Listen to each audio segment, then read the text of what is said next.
Shalom, berjumpa lagi dalam Sapaan Gembala GKI. Bersama dengan saya, Joshua Bernando, yang akan menemani di dalam renungan pada pagi hari ini. Bapak Saudara, sebelum kita memulai membaca dan merenungkan tema Jangan Cuma Bertahan, Ayo Hidup. Dari Wahyu pasal 3 ayat 14-19, saya ingin mengajak kita untuk bersatu di dalam doa. Mari kita berdoa. Allah yang Maha Kasih, kami sungguh bersyukur kalau Tuhan memberikan kami kesempatan untuk berjumpa satu dengan yang lain, bukan secara fisik Tuhan, tapi kami boleh berjumpa lewat hati kami yang mau menyembah Tuhan, mau tunduk di hadapan Tuhan, lewat firman-Mu pada pagi hari ini. Biarlah kami juga boleh diubahkan, kami boleh Tuhan tegur, Tuhan ingatkan dalam kehidupan kami, agar kami boleh senantiasa mengarahkan hati kami kepada Engkau. Dalam nama Kristus Yesus kami berdoa, kami mengucap syukur dan kami memohon pertolongan. Haleluya. Amin. Bapak Saudara, saya akan membacakan Wahyu pasal 3 ayat 14 sampai dengan 19. Tuliskanlah kepada malaikat jemaat di Laodikia. Inilah firman dari Amin, saksi yang setia dan benar, sumber dari ciptaan Allah. Aku tahu segala pekerjaanmu. Engkau tidak dingin dan tidak panas. Alangkah baiknya jika engkau dingin atau panas. Jadi karena engkau suam-suam kuku dan tidak dingin atau panas, aku akan memuntahkan engkau dari mulutku. Karena engkau berkata, aku kaya dan aku telah memperkayakan diriku dan aku tidak kekurangan apa-apa. Dan karena engkau tidak tahu bahwa engkau melarat, malang, miskin, buta, dan telanjang. Aku menasihatkan engkau supaya engkau membeli dari aku emas yang telah dimurnikan dalam api, agar engkau menjadi kaya, dan juga pakaian putih, supaya engkau memakainya, agar jangan kelihatan ketelanjanganmu yang memalukan, juga minyak untuk melumas matamu, supaya engkau dapat melihat. Siapa yang kukasihi, ia kutegur dan kuhajar. Sebab itu bersungguh-sungguhlah dan bertobatlah. Bapak Ibu Saudara, tahukah kalau kita itu punya bagian dalam otak kita yang disebut otak reptil? Ini adalah bagian yang paling primitif dalam diri kita yang mengatur insting. Insting bertahan hidup.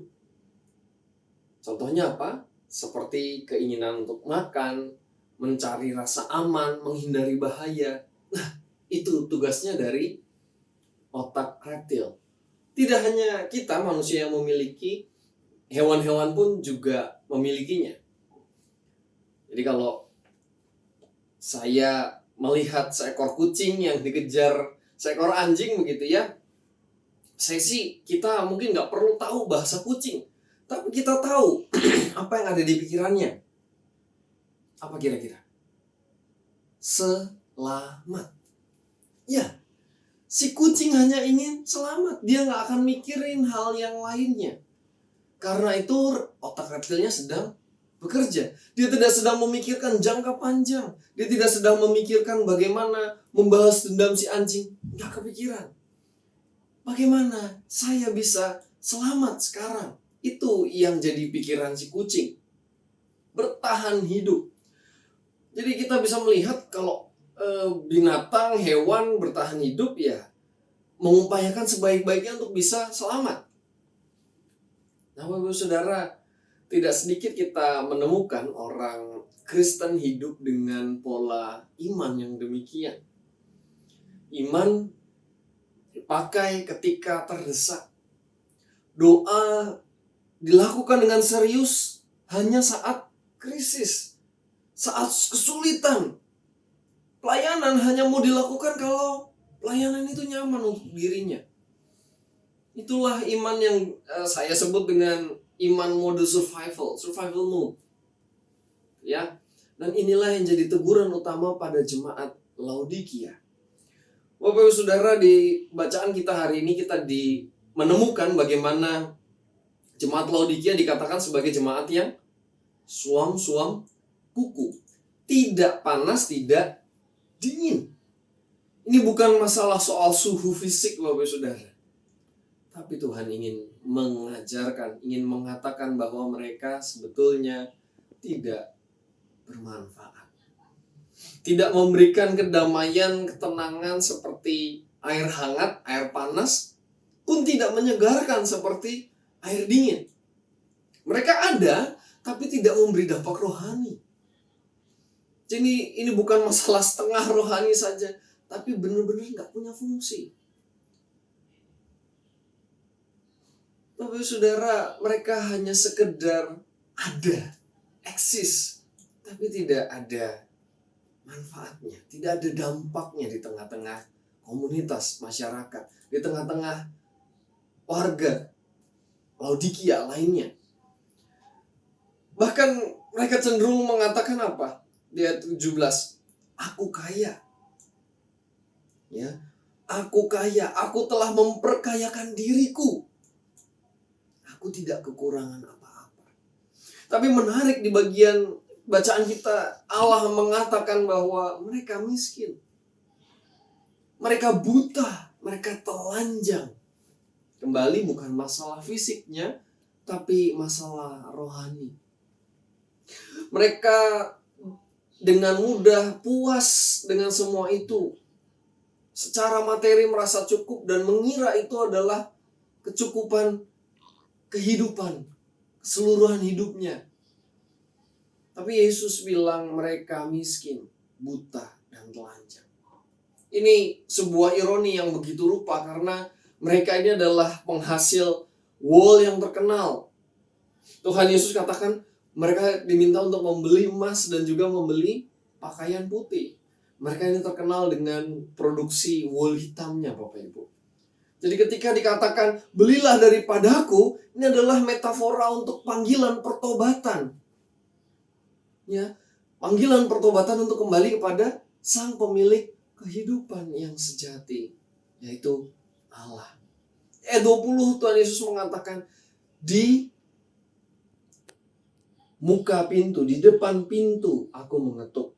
Tuhan Yesus memperjelas lagi di bagian selanjutnya bahwa Dia sudah menanti-nantikan jemaat Laodikia kembali kepadanya, bertobat. Inilah iman yang hidup, Bapak Ibu Saudara. Iman yang hidup adalah iman yang bergantung pada Kristus, yang berrelasi sungguh-sungguh dengan Kristus. Jadi bukan hanya masalah kecukupan pribadi itu cukup, tapi bagaimana kita hidup itu bersama dengan Tuhan.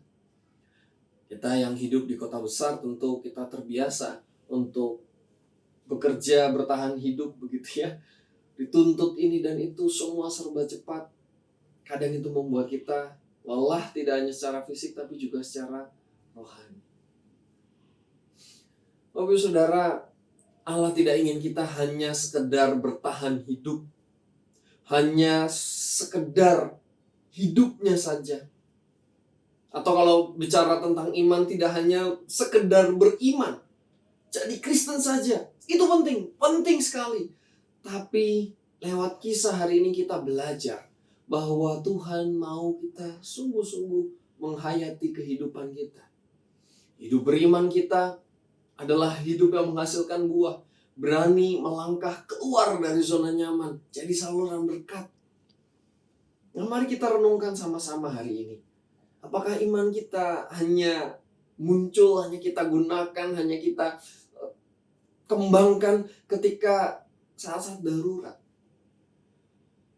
Maukah kita sungguh-sungguh mengasah iman kita hari demi hari? Apakah kita puas dengan zona nyaman yang kita miliki, zona nyaman rohani kita? Apakah kita hanya fokus yang penting selamat dulu daripada setia pada panggilan Tuhan? Ibu saudara, kita kan bukan sedang dalam mode survival ya. Kita nggak lagi dikejar-kejar. Apalagi kalau bicara tentang iman, kita nggak lagi dikejar-kejar dosa kan. Tuhan sudah mengampuni kita. Kita sudah selamat. Maka mari kita kembali melihat iman kita dan kita sungguh berupaya tidak hanya bertahan hidup di dalam iman kita, tapi sungguh-sungguh menghidupi iman di dalam keseharian.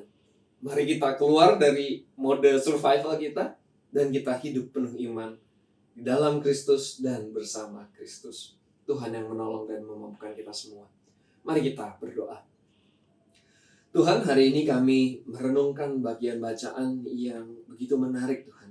Yang mengingatkan kami untuk tidak serta-merta bertahan hidup, tapi sungguh-sungguh menikmati hidup. Tidak hanya bertahan di dalam iman, tapi sungguh-sungguh menghidupi iman di dalam keseharian. Dengan cara apa, Tuhan? Dengan cara mau berserah di hadapan Tuhan. Bukan dengan sok-sokan, dengan besar kepala, tapi dengan rendah hati di hadapan Tuhan. Jujur, mau mengatakan, Tuhan, kami butuh pertolongan. Biarlah kiranya Tuhan saja yang menolong kami semua, memampukan kami semua, agar senantiasa rendah hati di hadapan Tuhan, mampu menyerahkan segala sesuatunya di hadapan Engkau, Sang Pemilik kehidupan kami. Di dalam nama Tuhan kami Yesus Kristus kami berdoa, kami memohon pertolongan hanya daripada-Mu. Haleluya. Amin. Bapak Ibu Saudara, terima kasih sudah mendengarkan setia Sapaan Gembala GKI, tidak hanya hari ini, tapi juga hari-hari kemarin, dan tetaplah setia untuk menyaksikan Sapaan Gembala di hari-hari berikutnya. Jangan lupa untuk subscribe dan tekan lonceng supaya bisa diberi peringatan. Ada renungan berikutnya nih. Tuhan memberkati kita sekalian. Saya Joshua Bernando, pamit undur diri. Tuhan berkati semua.